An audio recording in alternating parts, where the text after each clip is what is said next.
حسبنا الله ونعم الوكيل ونعم المولى ونعم النصير لا حول ولا قوة إلا بالله العلي العظيم.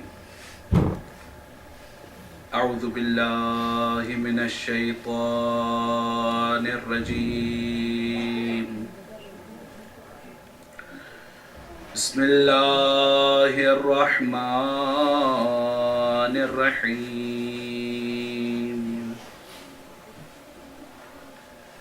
الحمد لله مالك الملك مجري الفلك مسخر الرياح فالق الإصباح ديان الدين رب العالمين. الحمد لله الذي جعلنا من المتمسكين بولاية مولانا علي بن أبي طالب. اللهم صل على محمد وعلى محمد. ثم الصلاة والسلام والتحية والإكرام على النبي الأمي المكي المدني سيدنا ومولانا ومولى الثقلين بالقاسم محمد. اللهم صل على محمد وعلى آل بيته الطيبين الطاهرين المعصومين المظلومين الغر الميامين الذين ذهب الله عنهم الرجس وطهرهم تطهيرا. اللهم صل على محمد وعلى محمد. واللعنة الدائمة على أعدائهم من حين عداوتهم إلى قيام يوم الدين. أما بعد فقد قال الله الحكيم في كتابه الكريم وقوله الحق. بسم الله الرحمن الرحيم. وجعلناهم أئمة يهدون بأمرنا وأوحينا إليهم فعل الخيرات وإقام الصلاة وإيتاء الزكاة وكانوا لنا عابدين. آمنا بالله وصدق الله العلي العظيم. اللهم صل على محمد وعلى محمد. عزیزان محترم مومنین کرام، کل کی مجلس میں جس موضوع کو ہم نے موضوع سخن قرار دیا اس سلسلہ مجالس کا، اور آج اس سلسلے کی آخری کڑی، پروردگار عالم نے اس بشر کی خلقت کے ساتھ ہی، اور نہ صرف بشر کی خلقت کے ساتھ ہی، کائنات میں موجود ہر مخلوق کی خلقت کے ساتھ، اس کو پیدا کرنے کے ساتھ اس کے لیے ہدایت کا بندوبست کر دیا، اور جو بھی اس میں ہدایت تک پہنچ گیا وہ کامیاب ہو گیا۔ اور ہدایت جب مخلوقات کے محدود دائرے سے نکل کر اشرف المخلوقات کے دائرے تک پہنچی تو آواز قدرت آئی کہ اے انسان، تجھے میں نے مختار بنا دیا کہ اب تو اس ارادے سے جو اللہ نے تجھے عطا کیا، اب اس ہدایت کو قبول کر کے شاکر بن جا، یا اس ہدایت کا انکار کر کے کافر بن جا۔ بہت وضاحت سے ہم نے اس پہ گفتگو کی۔ اس ایک جملے میں نے کل کی پوری مجلس کا خلاصہ کیا، ربط دینے کے لیے کہ انسان کی کامیابی کا دار و مدار اس ہدایت پر ہے کہ جو پروردگار عالم نے تمام مخلوقات کو دی، اور خاص طور پہ انسان کو اس کے ارادے کو مد نظر رکھتے ہوئے دی کہ اب دین کے اختیار میں تو پوری طرح سے آزاد ہے، لیکن جب دین کو مان لیا تو لوازمات دین کو ماننے کے لیے اختیار نہیں ہے۔ اب دین کو مان لیا تو دین کے واجبات کو انجام دینا ہوگا، دین کے محرمات سے بچنا ہوگا۔ اب اگر مسلمان قرار پائے، اپنی مرضی سے دین اسلام قبول کیا اور اگر میں یہاں پر یہ کہوں کہ اپنی مرضی سے دین اسلام کو قبول کرتے ہوئے مکتب اہل بیت سے اور شبیر کی درسگاہ سے اگر وابستہ ہو گئے تو اس درسگاہ شبیر کے کچھ تقاضے ہیں. اس میں آنے کا تو اختیار تھا، اور اختیار کے ہوتے ہوئے بھی ہر شخص کو یہ سعادت نہیں ہے کہ وہ اس فرش عزا پر آئے. ہر شخص کے لیے اس بات کا امکان نہیں ہے کہ وہ خلوص نیت سے اس بارگاہ سے ہدایت حاصل کرے. اس کے لیے بھی پروردگار عالم نے سلام کیجئے ان ماؤں کو کہ جنہوں نے اپنے دودھ میں ہمیں محبت شبیر اور محبت معمولی چیز نہیں ہے، اس کی قدر کیجئے. اور قدر کیسے کریں؟ ارشاد رب العزت ہوتا ہے کہ اللہ کی دی ہوئی نعمتوں کی اگر قدر کرنی ہے تو اس کا شکر ادا کرو. اور ذکر شبیر کا کیسے شکر ادا کیا جائے کہ نہ صرف یہ کہ یہ ہاتھ ماتم کے لیے اٹھیں، یہ زبان نعرہ تکبیر اور نعرہ حیدری کے لیے چلے، بلکہ یہ زبان اسلام کی خدمت میں کام آئے. یہ ہاتھ جو ماتم شبیر کے لیے اٹھا ہے، یہ ہاتھ اس طرح سے شبیری اور حیدری بن جائے کہ شیطان مایوس ہو جائے کہ اس شخص پہ اب میرا کوئی وار کامیاب نہیں ہوگا، کیونکہ یہ شیطانی نہیں، یہ رحمانی بن گیا ہے. کہ جو شخص درسگاہ کربلا سے گزر کر رحمانی بنتا ہے اس پہ شیطان کا بھی کوئی وار اثر نہیں کرتا. لیکن ضرورت اس بات کی ہے کہ پیغام کربلا کو، ہدایت کربلا کو سمجھا جائے. پروردگار عالم نے سورہ البقرہ کی 5ویں آیت میں ارشاد فرمایا، اولئک علی ھدی من ربہم واولئک ھم المفلحون، کہ وہ لوگ جنہیں اللہ نے ہدایت دی وہی لوگ کامیاب ہیں. اب کامیابی ایک ایسی خواہش ہے، کامیاب ہونا ایک ایسی تمنا ہے، ایک ایسی آرزو ہے جو ہر بشر میں پائی جاتی ہے. کسی بھی بشر کو آپ اٹھا کر کے پوچھ لیجئے، نیند کا عالم ہو یا بیداری کا عالم ہو، اگر اس سے پوچھے کہ کیا چاہتے ہو تو وہ کہے گا کامیابی چاہتا ہوں. اب کامیابی کے جب باب میں گفتگو ہوتی ہے تو کچھ لوگوں کے مطمع نظر میں کامیابی سے مراد اس دنیا کی کامیابی ہے. ہر شخص کا اپنا ایک نظریہ، لیکن اس بات پہ سب متفق ہیں کہ کامیاب ہونا ہے. اب اگر یہ خواہش انسان کے دل میں پیدا ہوئی تو یہ نظام پروردگار ہے کہ پروردگار اپنی اس مخلوق کے دل میں کسی ایسی خواہش کو پیدا نہیں ہونے دیتا کہ جس کی تکمیل ممکن نہ ہو. ہر وہ خواہش جو اس دل میں آتی ہے، اس مالک کائنات نے اس کی تکمیل کا انتظام اس خواہش کے خلق ہونے سے پہلے کر دیا.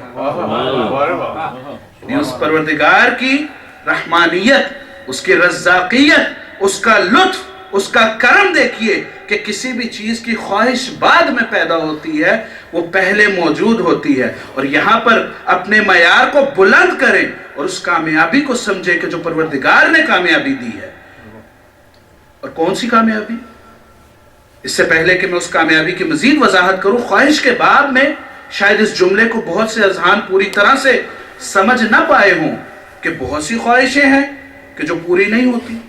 ایک تو خواہش ہے کہ میں نے چاہا پانی کا گلاس پیوں، میں پیاسا ہوا، خواہش ہوئی پانی کی، پانی موجود تھا.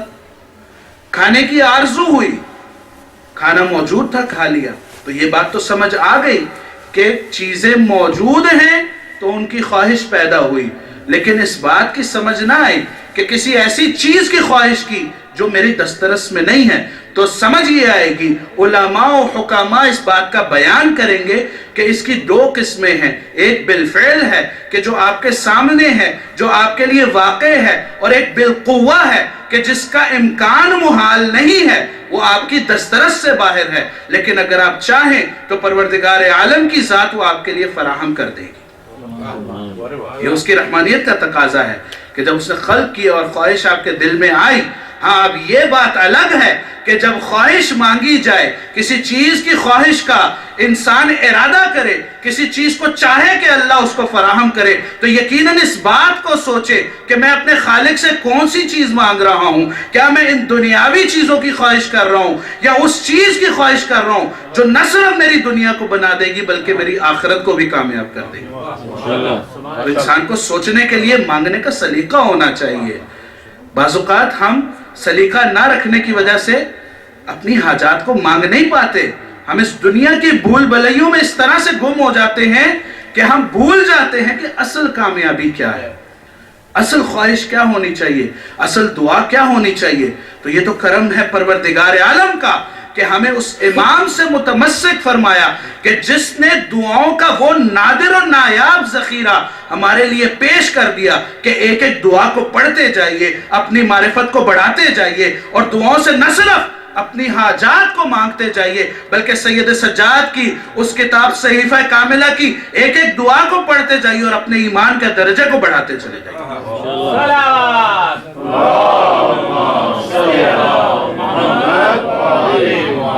کون کہتا ہے دعا صرف مانگنے کے لیے کی جاتی ہے؟ دعا تو خالق کے ساتھ رابطہ بنانے کے لیے کی جاتی ہے، اس رابطے سے کہ جس سے ہم دور ہیں۔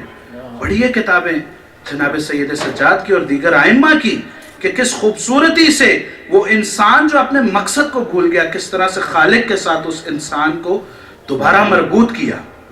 یہ ہے اثر دعاؤں کا، اور انہی اثرات کی بدولت ہم سیکھتے ہیں کہ کیا خواہش ہونی چاہیے، کیونکہ اگر ہم کسی چیز کی خواہش رکھیں خاص طور پہ کامیابی کی، چونکہ ہمارا موضوع ہدایت اور اس سے حاصل شدہ کامیابی پہ ہے، تو اگر ہم کسی چیز کی کامیابی کو سوچیں تو اس کا کوئی معیار ہونا چاہیے، کامیابی کا معیار ہونا چاہیے۔ کوئی بھی آپ بچوں کے اسکول میں چلے جائیے، کسی کالج میں چلے جائیے، مختصر سی اور بڑی روشن سی مثال ہے کہ ایک ریس ہوتی ہے جس میں بچے بھاگتے ہیں، تو ایک فیلڈ میں ابتدائی پوائنٹ بھی رکھا جاتا ہے اور اس کی انتہا بھی بتا دی جاتی ہے کہ جو بچہ اس پوائنٹ تک سب سے پہلے پہنچے گا تو وہ کامیاب ہوگا۔ ایک معیار رکھا گیا کہ ہدایت کے نتیجے میں حاصل ہونے والی کامیابی کا معیار بھی بتا دیا، کیونکہ اگر معیار نہیں ہوگا، اگر سٹینڈرڈ نہیں ہوگا، اگر کوئی سکیل نہیں ہوگا تو کامیابی کا احساس کیسے ہوگا؟ اب اگر میں اس دنیا کی کامیابی جو کہ اس دنیا کی کامیابی جس کو ہم لوگ کامیابی سمجھتے ہیں تو اس میں کہا گیا اتنے ملین ہوں گے، اتنے بلین ہوں گے، اتنی کاریں ہوں گی، اتنے بنگلے ہوں گے تو یہ شخص کامیاب ہوگا۔ لیکن بات یہی واضح ہوئی کہ ہر چیز کی کامیابی کا ایک معیار ہے۔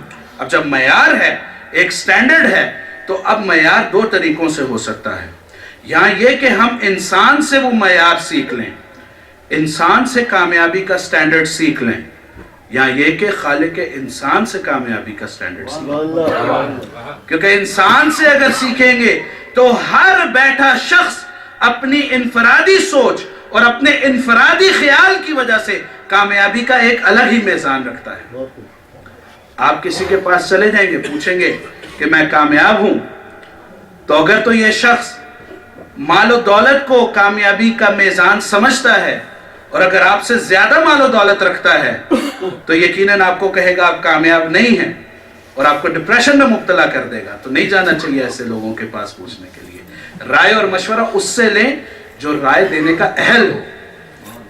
اور ویسے بھی چونکہ احادیث میں اس چیز کی تاکید کی گئی ہے کہ انسان دنیاوی معاملات میں اپنے سے نیچے والے کو دیکھے، یہ نہ دیکھے کہ اس شخص کے پاس 5 گاڑیاں ہیں، بلکہ یہ دیکھے کہ پروردگار تو نے مجھے 2 دی ہیں، اس کے پاس تو 1 بھی نہیں ہے، میرے سر پہ چھت ہے، بارش و برف میں میں پرسکون سو رہا ہوں، ان کو دیکھے جن کے پاس فٹ پاتھ پہ بھی جگہ نہیں ہے سونے کی۔ تو لیکن کہا کہ جب دنیاوی معاملات آئیں تو اپنے سے نیچے والے کو دیکھو، جب اخروی معاملات آئیں، جب روحانیت کی بات آئے تو اپنے سے اوپر کو دیکھو۔ اور ہم کیا کہیں اس موقع پہ کہ ہم تو اس مکتب سے وابستہ ہیں کہ جس کا نبی سید الانبیاء، جس کا علی شیر خدا، جس کا امام حسین، جس کا امام زین العابدین۔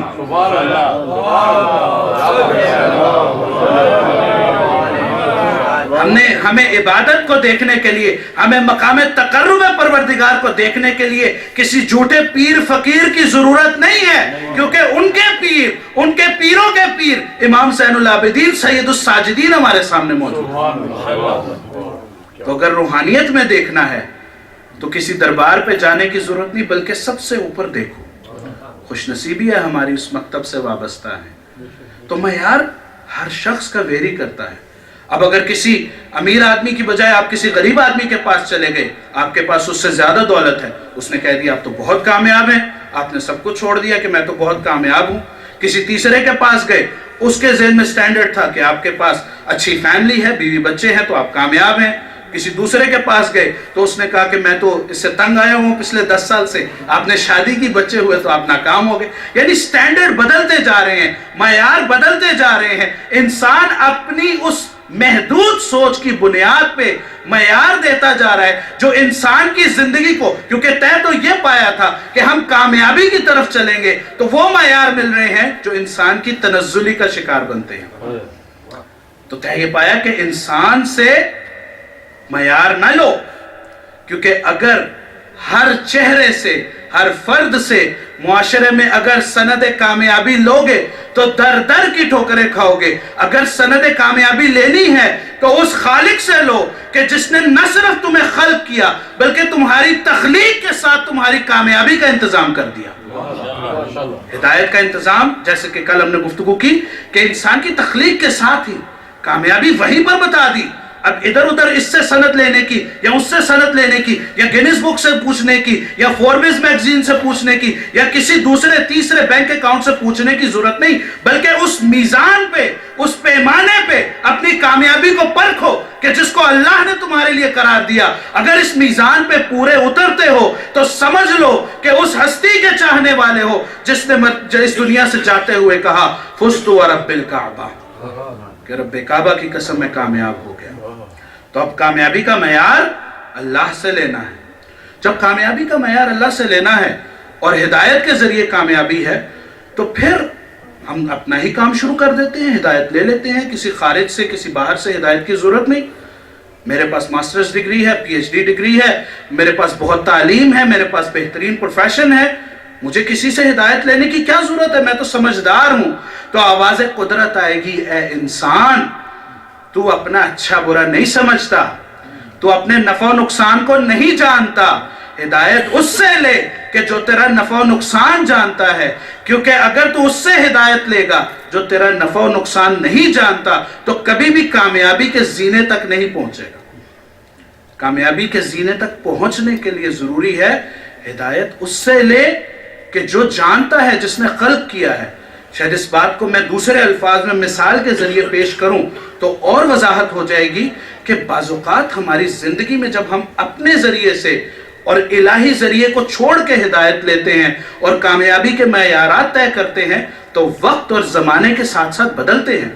جس محفل میں جاتے ہیں اس کے حساب سے بدلتے ہیں، لیکن جب اللہ سے ہدایت لیتے ہیں تو وہ سٹینڈرڈز قرآنی ہوتے ہیں، وہ سٹینڈرڈز رحمانی ہوتے ہیں، وہ ہدایت پروردگار کے ہادیوں کی طرف سے ہوتی ہے۔ مثال اس کی ایسے ہے کہ اگر کوئی بچہ، کوئی چھوٹا سا بچہ موروثی طور پہ کسی بہت بڑی اسٹیٹ کا مالک بن جائے، اس کو انہیریٹنس میں کوئی بہت بڑی جائیداد مل جائے، بچہ ہے 3-4 سال کا اور کسی حادثے کی وجہ سے اس کے والدین گزر جاتے ہیں، بہت عظیم، بہت بڑی جائیداد اس کو مل جاتی ہے۔ اب اس بچے کو آپ پوچھیں تمہاری کیا خواہش ہے، کیسے خوش ہوگے، کیونکہ کامیابی پہ تو انسان خوش ہوتا ہے۔ اب اس بچے کو جو کہ پوٹینشلی، جو بالقوہ 1 ملینز کی جائیداد کا وارث ہے، دنیا کی ہر چیز کو پوزیس کرتا ہے، لیکن جب آپ اس کو خوش کرنا چاہیں گے، اگر آپ کے ہاتھ میں 2 کینڈیز ہیں، آپ اس بچے کو دیں گے، یہ بہت خوش ہو جائے گا۔ اب یہ آپ سے اگر 2 یا 2.5 سال کا ہے، کیونکہ آج کل تو 3 سال کے بچے بھی آپ سے آئی فون 6 پلس کی درخواست کرتے ہیں، لیکن اگر بچہ ابھی تھوڑا سا چھوٹا ہے، کیونکہ آج کل کے تو سٹینڈرڈ ہی، اب باپ تو بعد میں لیتا ہے لیکن بچہ پہلے اپ گریڈ مانگتا ہے، 3 سال کا ہے، 4 سال کا۔ سلوات بھیجو محمد علیہ۔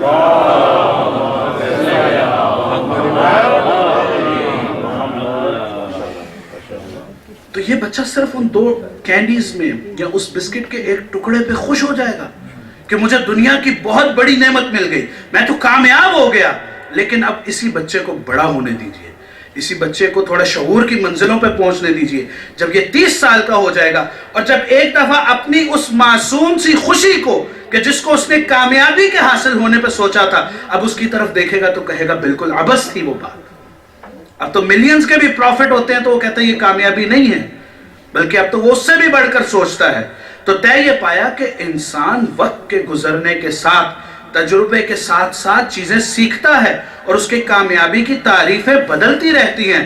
تو ارشاد رب العزت ہوا، اے انسان جب قبر میں پہنچ جائے گا اور تیری آنکھیں کھل جائیں گی اور اس وقت کامیابی کا اصلی معیار تیرے سامنے آ جائے گا، اب تو چاہے گا اور کہے گا فَيَا لَيْتَنِي كُنْتُ تُرَابًا، کہ کاش میں مٹی ہی رہتا، اے اللہ مجھے واپس بھیج دے، اب میں اسی دنیا میں جانا چاہتا ہوں، اب مجھے ہدایت کا میزان سمجھ آ گیا۔ تو آواز آئے گی کہ اب امکان نہیں ہے، اب وقت گزر گیا۔ تو اللہ نے کہا کہ بجائے اس کے کہ میرا بندہ ان ٹھوکروں کو کھا کے پچھتائے، ایسے موقع پہ پچھتائے کہ اس کے پاس واپسی کا راستہ نہ ہو، تو کیوں نہ اس کو اس دم سے کہ جب وہ اس دنیا میں آیا میں ہدایت دے کے بھیجوں۔ تو بڑی وضاحت سے پروردگار عالم نے کہا کہ ٹھیک ہے تم تجربے سے سیکھو گے، لیکن میں نے تمہارے لیے کامیابی کا انتظام جس کا تم نے خود کبھی نہ سوچا تھا، میں نے تمہاری پیدائش سے ہی تمہاری کامیابی کا انتظام کر دیا۔ اب تمہارے اوپر ہے کہ تم اس ہدایت کو قبول کرو اور شاکر بن جاؤ، یا اس ہدایت کو چھوڑ دو اور کافر بن جاؤ۔ صلوات بھیجو محمد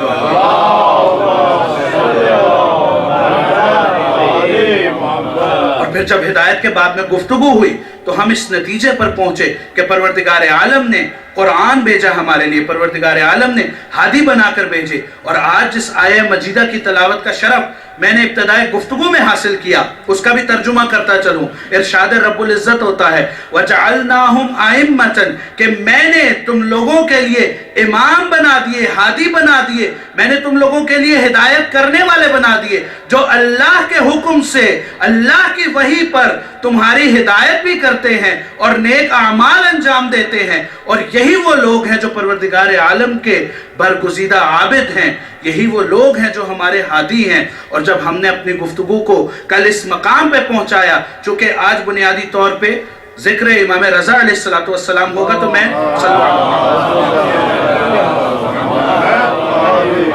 کل کی گفتگو کو نتیجے پہ پہنچاتے ہوئے جناب سرکار کی شان میں بھی چند جملے عرض کرنا چاہوں گا اور مصائب سے اختتام کروں گا، انشاءاللہ شبیہ تابوت بھی برآمد ہوگی۔ لیکن اس گفتگو کو سمیٹتے ہوئے کہ جب باب ہدایت کی جستجو میں مدینے کا سفر کرتے ہوئے ہم بارگاہ نبوت میں پہنچے، اور وہ سارا مرحلہ جو میں نے کل آپ کو بیان کیا کہ جب یہ نوجوان بچہ، یہ 3 سال کا بچہ وارد محفل ہوتا ہے تو اللہ کا رسول اپنے کلام کو چھوڑ دیتا ہے، اور نہ صرف کلام کو چھوڑ دیتا ہے، فقام الیہ، بھاگتا ہوا چلا جاتا ہے اور گود میں بٹھاتا ہے۔ ہر شخص پریشان ہے کہ اللہ کے رسول کو آج کیا ہو گیا، پھر خطاب کرتا ہے مرحباً بک یا ابا عبداللہ، اے کربلا کے سب سے چھوٹے شہید کے بابا، تجھے خوش آمدید، میں محمد تجھے خوش آمدید کہتا ہوں۔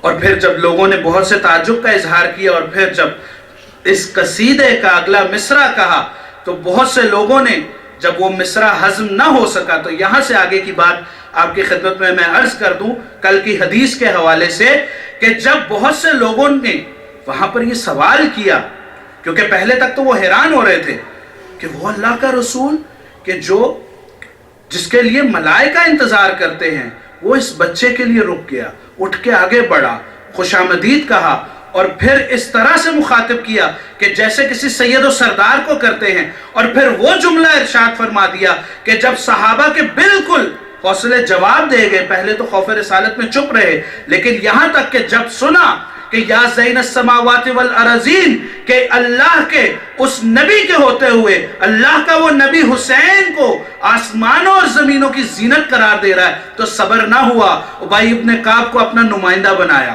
اور کہا جا کر کے رسول اللہ کو ہمارا احتجاج ریکارڈ کرائیے اور پوچھئے کہ یا رسول اللہ آپ کے ہوتے ہوئے کوئی کیسے آسمانوں اور زمینوں کی زینت ہو سکتا ہے۔ مقام حسین کو سمجھیے، مقام امام حسین کو سمجھیے کہ جب صحابہ نے یہ سوال کیا، اے اللہ کے رسول، آپ کے ہوتے ہوئے کوئی شخص کیسے آسمانوں اور زمینوں کی زینت ہو سکتا ہے، تو رسول اللہ نے اس شخص کے تعجب کو نظر انداز کرتے ہوئے کہا، اور کہا جا کر میرے صحابہ کو بتا دو کہ اگر وہ اس بات پر تعجب کر رہے ہیں تو یاد رکھیں کہ میں نے حسین کا یہ مرتبہ جو بیان کیا، یہ حسین کی زمین پر فضیلت ہے، حسین کا مرتبہ آسمانوں میں اس سے بھی بلند ہے۔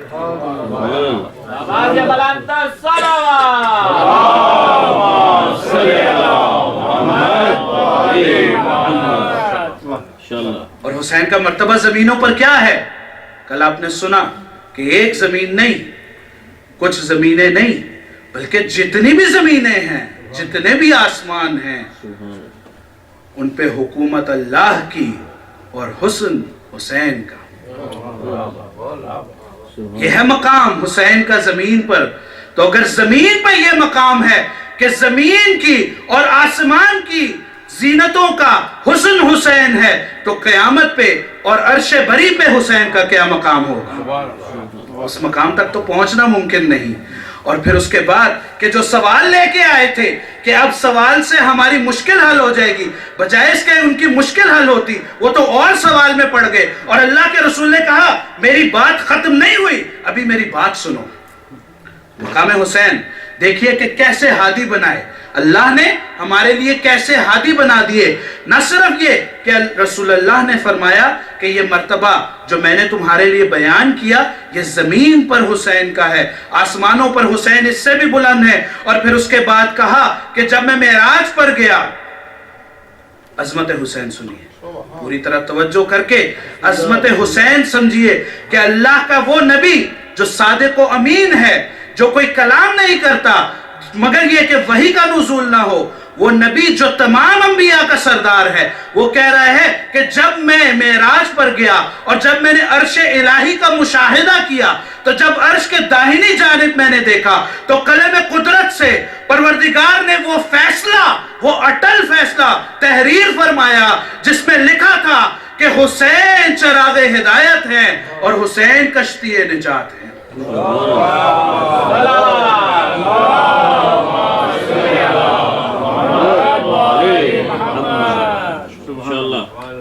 عرش کے اس کونے پہ تقدیر پروردگار کا اٹل فیصلہ، ان الحسین مصباح الہدا وسفینۃ النجات۔ اور ہم جو بھٹکتے بھٹکتے اس دنیا سے یہ سوال کرنے گئے تھے کہ ہدایت کہاں ملے گی، تو سمجھ آ گیا اگر کسی شخص کو ہدایت چاہیے تو حسین کے در پر آئے، اور جب حسین کے در پہ آئے گا تو ہدایت ملے گی، اور جب ہدایت ملے گی تو 5ویں آیت سورہ بقرہ کی ارشاد فرمائے گی کہ اب ہدایت مل گئی تو تم ہی ہو جو کامیاب ہو گئے۔ اور بعض اوقات ہم فضائل سن لیتے ہیں، غور نہیں کرتے۔ اہم بات یہ ہے کہ اہل بیت کے فضائل کو سنیں، ان پہ غور کریں، پھر دیکھیں کہ ایمان کس طرح بڑھتا ہے۔ جب بغیر سمجھے، بغیر غور کیے ہمارے ایمان میں اتنا اضافہ ہوتا ہے، اگر ہم ان کو سمجھیں، ان پہ غور و فکر کریں، تو نہ صرف یہ کہ ہمارا ایمان بڑھ جائے گا بلکہ ہماری زندگیاں بدل جائیں گی۔ اگر اپنی زندگی میں انقلاب لانا چاہتے ہیں تو مولا کے کلمات کو، مولا کے فضائل کو صرف لپ سرونگ کے لیے نہ پڑھیں اور سنیں، بلکہ اپنے کردار میں اس فضائل کو، اس فضیلت مولا کو ڈالنے کی کوشش کریں۔ کبھی ہم نے سوچا، ہم یہ پڑھتے ہیں، سنتے ہیں اتنی عظمت والی حدیث کہ اتنے اہم واقعے کے بعد جب ختمی مرتبت نے ارشاد فرمایا کہ حسین چراغ ہدایت ہے، کہ ہم نے سوچا چراغ کا کام کیا ہوتا ہے، چراغ کس لیے استعمال ہوتا ہے؟ کہہ تو دیا چراغ ہدایت ہیں اور کشتی نجات ہیں، تو چراغ کا استعمال کس وقت ہوتا ہے؟ اگر اس روشنی میں یہاں پر ایک چراغ لے کر آ جاؤں، کیا اس کی ضرورت ہے؟ چراغ روشنی میں تو ضرورت نہیں ہے۔ چراغ روشنی میں اگر کوئی لے کے آئے گا تو انسان کہے گا اس کی ضرورت نہیں۔ کیسے ممکن ہے کہ اتنی عظمت والا حسین صرف چند مواقع پہ ہدایت دے سکے؟ نہیں نہیں نہیں، یہ مقصد چراغ کا نہیں ہے. اس کے لیے تھوڑا سا اپنے مرتبے کو بلند کرنا پڑے گا، اس کے لیے اپنے فکر کو تھوڑا سا حسین کے مقام کی طرف لے جانا ہوگا. اور وہ کیا ہے؟ اندھیرے میں آپ کہیں گے چراغ کام آتا ہے، روشنی میں کام نہیں آتا. اب اندھیرا کیا ہے؟ اب چونکہ پڑھے لکھے افراد موجود ہیں، فلسفے سے دانا افراد موجود ہیں، اسی لیے میں بہت گہرائی میں نہیں جاؤں گا، لیکن اگر فلسفے کی روح سے دیکھا جائے تو اندھیرا ایک امر عدمی ہے. اندھیرا خود کوئی چیز نہیں ہے. عدم نور کو اندھیرا کہتے ہیں. کوئی فزیکل چیز نہیں ہے، کسی چیز کی پریزنس نہیں ہے. اگر فلسفی عنوان سے آپ دیکھیں تو ہر وہ چیز جو موجود ہے وہ وجود رکھتی ہے، لیکن اگر کوئی چیز موجود نہیں ہے تو ہم نہیں کہہ سکتے وہ وجود رکھتی ہے. جب اندھیرا موجود ہی نہیں ہے تو ہم کہہ ہی نہیں سکتے ہیں کہ اندھیرا وجود رکھتا ہے. تو امر عدمی کی تعریف ایسے کی جاتی ہے کہ جب اس کے مقابل والی صفت نہ ہو تو وہ امر عدمی ہوتا ہے. اگر تاریکی نہ ہو، اگر روشنی نہ ہو، روشنی ایک امر حقیقی ہے. اسی لیے حکاماء نے اور فلاسفہ نے کہا کہ اندھیرے کی تعریف کرنی ہے تو اندھیرے کا مطلب ایک جملے میں، ایک لفظ میں، عدم النور. جہاں پر نور نہ ہو اسے اندھیرا کہتے ہیں. اور پھر جب یہاں پر ہم نے سمجھ لیا تو اندھیرے میں پھر چراغ کی کیا ضرورت؟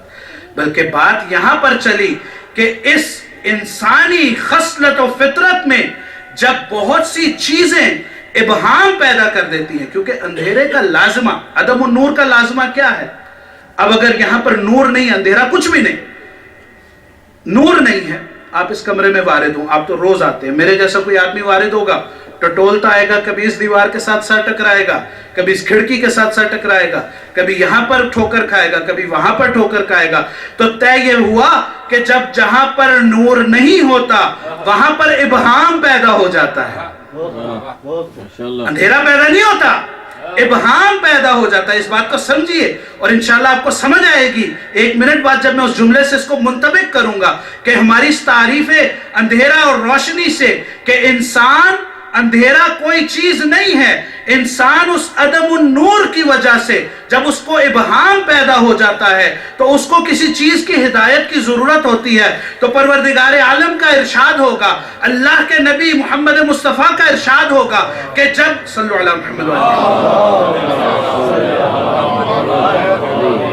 کہ جب اس کائنات میں ہر طرف سے آوازیں آ رہی ہوں، 73 فرقے بن جائیں، ہر کوئی کہتا ہو کہ ہم فرقہ ناجیہ ہیں، ہم دین کو رکھنے والے ہیں، اللہ کا رسول ہمارے ساتھ ہے، تو یاد رکھنا جب وہ ابہام پیدا ہو جائے، اگر اس موقع پہ ابہام سے نکلنا ہو تو جس طرف حسین ہوگا اس طرف نجات ہوگی. یہ ہے حسین چراغ ہدایت کہ جب انسان پوری طرح حقیقت اس کے سامنے مبہم ہو جائے، حقیقت اس کے سامنے غیر واضح ہو جائے، تو اس موقع پہ اس چراغ ہدایت سے روشنی حاصل کرنے کا نام ہے ایمان اور اسلام. کہ اس موقع پہ اس در سے وابستہ رہے. ہمیں فخر ہونا چاہیے کہ ہم اس در سے وابستہ ہیں کہ جو تاریکیوں میں رستہ دکھاتا ہے.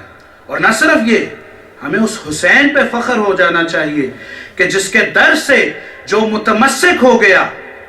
کیونکہ حسین کے در سے متمسک ہونا معمولی بات نہیں، میں نے ابتدا میں کہا ہر شخص کے بھی اختیار میں نہیں ہے، لیکن جو متمسک ہو گیا وہ اپنی حیثیت کو سن لے، وہ اپنے مقام کو سن لے کہ جو شخص بھی حسین سے متمسک ہو گیا اس نے دنیا میں کامیابی حاصل کر لی، چراغ ہدایت کو پا کر، اور آخرت میں نجات حاصل کر لی، سفینہ نجات کو پا کر.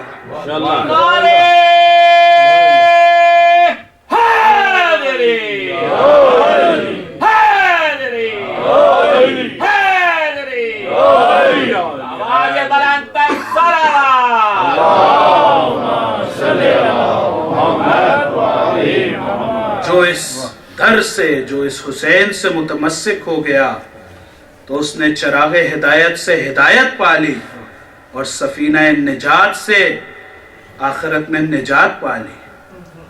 اب اس کو ضرورت نہیں ہے اس کائنات کے گھٹا ٹوپ اندھیرے میں، تاریکی کی گمگشتہ راہوں میں، ظلمت و تاریکی کے بحر ظلمات میں بھٹکنے کی، کیونکہ اس کو حسین مل گیا ہے. اس کو حسین نے اس دنیا میں بھی کامیاب کر دیا، اس کو حسین نے آخرت میں بھی سفینہ نجات سے نجات دلا دی۔ اور یہاں پر جب میں نے یہ بات آپ کے سامنے عرض کی تو مجھے وہ تاریخی جملہ بھی کہہ لینے دیجئے کہ یقیناً آپ کو تو یقین ہے، کیونکہ اللہ کی بات، اللہ کے رسول کی بات کو کون انکار کر سکتا ہے، لیکن بعض اوقات جب سامنے مثال نہ ہو تو انسان پہ بات واضح نہیں ہوتی۔ ہم میں سے ہر شخص اس بات کا مصداق ہے کہ ہم در حسین سے وابستہ ہوئے تو انشاءاللہ اس دنیا میں ہدایت پائیں گے اور اس نجات اور اس آخرت میں نجات پائیں گے۔ اگر یقین نہ آتا ہو تو آج میرے ساتھ یہیں سے اٹھیں اور ورجینیا کے شاہ نجف اسلامک سینٹر سے چلتے ہوئے کربلا کے اس ریگزار میں پہنچے جہاں پر 9 محرم کو اس رات میں اس طرف سے اس طرف تک ایک شخص کبھی جنت سے جہنم کی طرف، جہنم سے جنت کی طرف چکر کھاتا ہے، کبھی ادھر سے ادھر جاتا ہے، کبھی ادھر سے ادھر آتا ہے، لیکن جب صبح ہوتی ہے تو حسین کے دروازے پہ آ کے ہر جنتی ہو جاتا ہے۔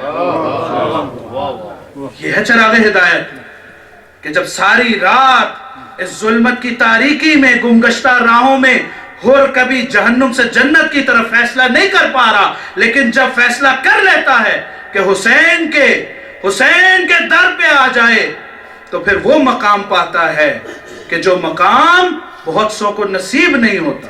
کتنے گھنٹے کی بہت عبادت کی ہر نے، بہت وقت گزارا خدمت اہل بیت میں، نہیں چند گھنٹے، اور وہ چند گھنٹے ایسے کہ جو حسین کی خدمت میں وہ گھنٹے ہر کی دنیا میں بھی نجات کا باعث بنے اور آخرت میں بھی کہ جناب سرکار سید الشہداء نے کہا اے حر انت حر فی الدنیا والآخرہ، کہ تو دنیا میں بھی آزاد ہے تو آخرت میں بھی آزاد ہے۔ تو یہ ہے کامیابی کا راستہ، یہ ہے وہ ہستیاں کہ جن کے ساتھ ہمیں وابستہ ہونا ہے، جو ہمیں اپنے ساتھ لے کر کے کامیابی کی طرف چلیں گی۔ اور یہیں سے سفر کرتے ہوئے چونکہ سفر میں ہیں، اب ایک دفعہ میرے ساتھ اس میدان میں بھی پہنچیے جب آپ کے اور میرے 8ویں تاجدار ولایت امام علی ابن موسیٰ رضا صلوات اللہ وسلم علیہ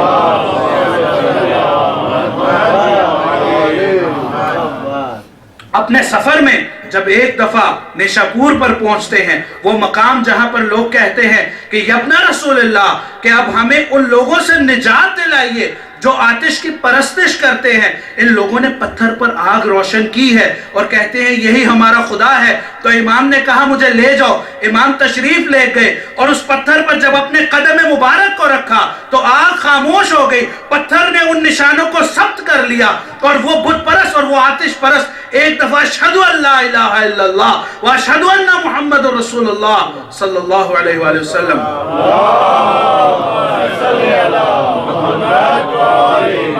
آج بھی اللہ تعالی ہم سب کو اس نشان مبارک کی زیارت نصیب کرے۔ جا کر کے دیکھیے کہ کیسے وہ معجزہ ہے جناب سرکار امام رضا کا۔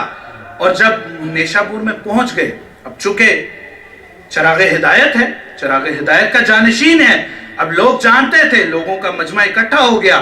تاریخوں نے لکھا 30,000 تک لوگ ہاتھوں میں قلم اور کاغذ لے کر آ گئے۔ یہ اپنا رسول اللہ، ہماری تو قسمت جاگ گئی کہ اللہ کے نبی کا فرزند ہمارے درمیان موجود ہے، تو کسی ایسی حدیث کا ارشاد فرمائیے جو ہمیں زندگی میں بھی اور زندگی کے بعد بھی نجات دے دے اور ہماری کامیابی کا باعث بن جائے۔ اب امام نے اس وقت سب کو وہاں پر اکٹھا کیا جب لوگ موجود ہیں، اور امام نے وہ جملہ ارشاد فرمایا، وہ عظیم ترین حدیث، وہ عظیم ترین جملہ کہ جس کو آپ کے اور میرے مکتب سے تعلق رکھنے والے کسی عالم نے نقل نہیں کیا، ان سب نے تو کیا ہی کیا، لیکن یہ منسوب ہے احمد ابن حنبل سے کہ جب وہ اس حدیث کے بارے میں لکھتا ہے اور وہ یہ جملے کہتا ہے۔ کون سی حدیث ہے؟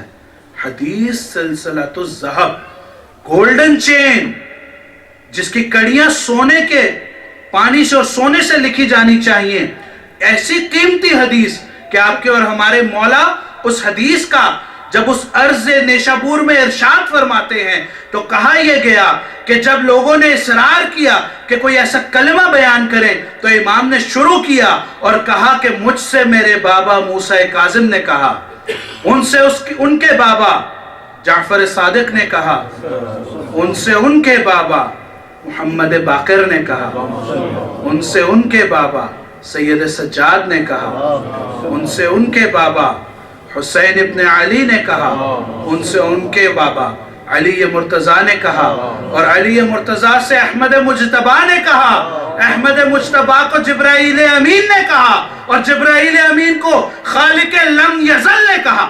یہ ہے اس سند۔ کیسی خوبصورت سند کہ ایک ایک کڑی معصوم، ایک ایک سلسلہ بڑھ کے، ایک ایک سلسلہ سونے سے لکھے جانے کے قابل۔ اور احمد ابن حنبل نے کہا کہ اگر اس حدیث کو، حتیٰ حدیث تو دور کی بات کیونکہ متن حدیث تو بہت ہی بلند، کہا گیا کہ اس چین کو، اس چین آف نریشن کو، اگر اس سلسلہ حدیث کو اگر لکھ کر کے پانی میں دم کر کے کسی مجنون کو پلا دیا جائے، اگر وہ عاقل ہو جائے تو تعجب نہ کرنا۔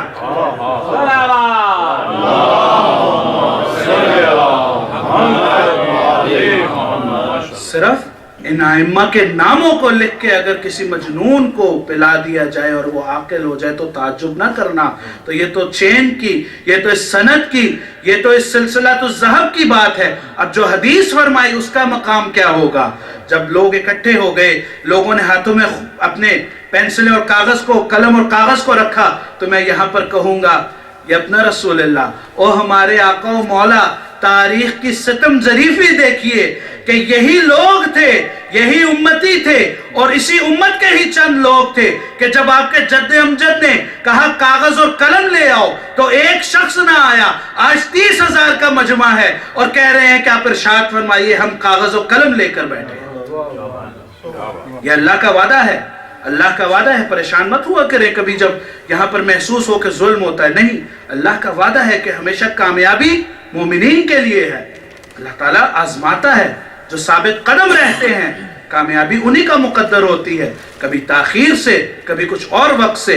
تو آج تاریخ نے وہ وقت دیکھ لیا کہ جب ان کے بابا نے، ان کے جد امجد نے فرمایا تو کوئی شخص نہ آیا، لیکن آج سب کہہ رہے ہیں آپ بولیے، ہم لکھنے کے لیے تیار ہیں۔ اور اس کے بعد وہ تاریخی جملہ ارشاد فرمایا مولا نے، وہ تاریخی حدیث ارشاد فرمائی کہ کہا کلمۃ لا الہ الا اللہ حصنی، کہ لا الہ الا اللہ اللہ کا وہ مضبوط قلعہ ہے، فمن دخل حصنی امن من عذابی، کہ پروردگار لم یزل ارشاد فرما رہا ہے کہ کوئی شخص بھی اس قلعے میں داخل ہو گیا اس نے میرے عذاب سے امان پا لی۔ کلمۃ لا الہ الا اللہ حصنی، یہ مضبوط قلعہ ہے۔ لوگوں نے سن لیا، لوگوں نے بات کو نقل کر لیا، محفوظ کر لیا، کتابوں میں لکھ لیا، لوگوں نے سمجھا بیان ہو گیا۔ امام نے سواری کا پردہ آگے بڑھا دیا، سواری چلنا چاہتی ہے، امام نے ایک دفعہ پردہ ہٹایا، روک کے سب کو کہا کہ مکمل نہیں ہوئی، اور یہ امام نہیں کہہ رہا، یہ اسی حدیث کے بیان میں امام فرما رہا ہے۔ امام کہتے ہیں کہ کلمۃ لا الہ الا اللہ حصنی، فمن دخل حصنی امن من عذابی بشرطها وشروطها، لیکن اس کے لیے کچھ شرط ہے اور اس کے لیے کچھ شرائط ہیں، وَأَنَا مِن شُرُوطِهَا، اور میں علی ابن موسیٰ رضا اس کی شرائط میں سے ہوں۔ صلوات بھیجو محمد۔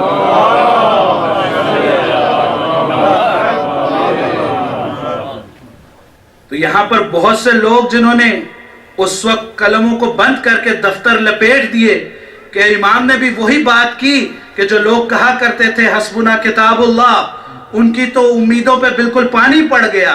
اور وہ لوگ بھی جنہوں نے کہا کہ اہل بیت کی ضرورت نہیں، ائمہ کی نمائندوں کی ضرورت نہیں، انہوں نے بھی کہا کہ سرکار ختمیہ مرتبت کی بات آ گئی تو بات ختم ہو گئی، لیکن امام نے کہا وَأَنَا مِن شُرُوطِهَا۔ اور یہاں پر عربی زبان کے اعتبار سے ایک بات بڑی خوبصورت سمجھنے والی ہے کہ امام نے جب یہ حدیث کے آخر میں یہ فرمایا کہ بِشَرْطِهَا وَشُرُوطِهَا، تو لفظ شرط یہ واحد کا صیغہ ہے، یہ سنگولر ہے، وَشُرُوطِهَا یہ پلورل ہے۔ تو جب پلورل آ جاتا ہے تو سنگولر کا استعمال نہیں کیا جاتا ہماری لغت میں، یعنی کسی بھی لغت میں آپ چلے جائیے، اگر میں کہوں میرے پاس، جیسے یہاں پر یہ کپس پڑے ہیں، میرے پاس 6 کپس ہیں اور 1 کپ ہے، کوئی سینس نہیں بنتی اس چیز کی۔ اور امام تو وہ ہوتا ہے کہ جس کا کلام بھی امام الکلام ہوتا ہے، جو لوگوں کا امام ہوتا ہے اس کا کلام کلاموں کا امام ہوتا ہے۔ تو کیسے ہو سکتا ہے کہ امام کے کلام میں کوئی حکمت نہ ہو؟ کیسے ممکن ہے کہ آج یہاں پر بیٹھ کے ہمیں تو سمجھنا ہے کہ میرے پاس 1 گلاس بھی ہے اور میرے پاس بہت سے گلاس بھی ہیں، تو ایک سنگولر استعمال کیا اور پھر ایک پلورل استعمال کیا تو آواز آئے گی۔ یقیناً عجب نہ ہوگا کہ اگر پوچھا جائے، اور علماء نے اس کا جواب اسی طرح سے دیا کہ جناب سرکار علی ابن موسیٰ رضا علیہ السلام نے ارشاد فرما دیا، اس حقیقت کا اظہار کر دیا کہ اللہ کی ذات خالق لم یزل، اس کی توحید کی وحدانیت کی گواہی دینا یقیناً اس کے قلعے میں داخل ہونے کے مترادف ہے، لیکن اس کی ایک شرط ہے، وہ شرط نبوت کی ہے، اور ایک شرط سے مراد وہ آخری نبی ہے کہ جس کے بعد کوئی نبی آنے والا نہیں ہے، اور شروط ہاں سے مراد وہ 12 جانشین ہیں جو اس نبی کے بعد آنے والے ہیں۔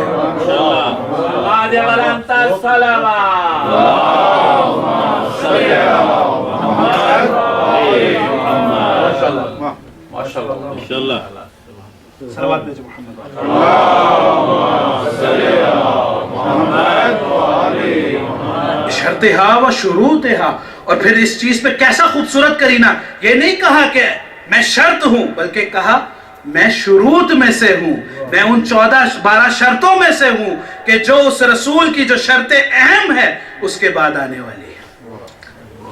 میں تو اکثر کہا کرتا ہوں کہ آج وہ ولایت امام علی علیہ السلام کا اقرار کر لو تو یہ مسئلہ خود بخود ختم ہو جائے گا کہ جو آج جھگڑے ختم نبوت پر چل رہے ہیں، کیونکہ جس طرح سے آئمہ نے اپنے ہر کلمے، اپنے ہر جملے میں اس بات کو واضح کر دیا کہ اللہ کا آخری نبی اپنے بعد اپنے جانشین اور وسیع کو مقرر کر گیا، یہ الفاظ کہتے ہوئے کہ یا علی انت بمنی منزلت بہارون، یا علی انت منی بمنزلت ہارون من موسیٰ انہو لا نبی بعدی، اے علی آپ کو مجھ سے وہی نسبت ہے جو ہارون کو موسیٰ سے تھی، لیکن کوئی نبی میرے بعد نہیں آنے والا۔ تو ولایت علی کا اقرار صرف اور صرف ولایت کا اقرار نہیں ہے، بلکہ یہ ختم نبوت کا سب سے مضبوط ترین نعرہ ہے۔ تو امام نے فرما دیا کہ ایک شرط آئی اور پھر ہم شروط ہیں، اور اس کے بعد یہ کاروان آگے بڑھ گیا۔ آپ لوگ حالات امام سے آشنا ہیں، دامن وقت میں گنجائش نہیں کہ میں اس پورے سفر کو پڑھوں یا ان حالات کو کہ جن میں امام کو مدینہ سے تشریف لے کے آنا پڑا مرو اور خراسان میں، اور ولایت عہدی بہت ضروری یہ موضوعات ہیں۔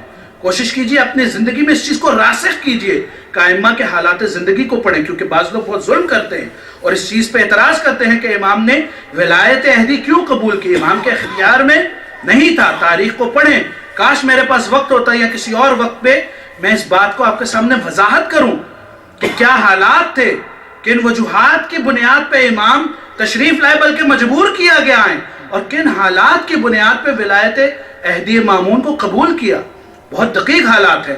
تو من جملہ جو شرائط تھی، جو وجوہات تھی جن کی بنیاد پہ امام کو مدینہ سے خراسان بلایا گیا، ان میں ایک واقعہ پیش آیا۔ ان شرائط میں سے ایک شرط یہ تھی، ان وجوہات میں سے ایک وجہ یہ تھی کہ مامون کا دربار لگا تھا، اور اس چیز میں لوگوں کو انکار کی گنجائش نہیں ہے کہ صرف اپنی شان و شوکت کو دکھانے کے لیے اس کے دربار میں علماء، حکماء، فضلاء بیٹھے ہوتے تھے اور علمی مباحثات کا دورہ رہتا تھا۔ ایک دن مامون دربار میں بیٹھا ہے، 100 علماء اس طرف بیٹھے ہیں، 100 علماء اس طرف بیٹھے ہیں، ایک عیسائی داخل ہوتا ہے۔ عیسائی وارد ہونے کے بعد اجازت طلب کرتا ہے کہ میں آپ سے ایک سوال پوچھنا چاہتا ہوں۔ اجازت ملی، عیسائی نے سوال کیا۔ عیسائی کا سوال پوچھنا تھا کہ پورے دربار میں ایک دم سکوت چھا گیا۔ سوال کیا تھا؟ عیسائی نے آ کے سوال پوچھا کہ مسلمانوں، کیا آپ حضرت عیسیٰ پہ یقین رکھتے ہیں؟ سب نے یک زبان کہا کہ یقیناً ہم حضرت عیسیٰ پہ یقین رکھتے ہیں، ان کو اللہ کا نبی مانتے ہیں۔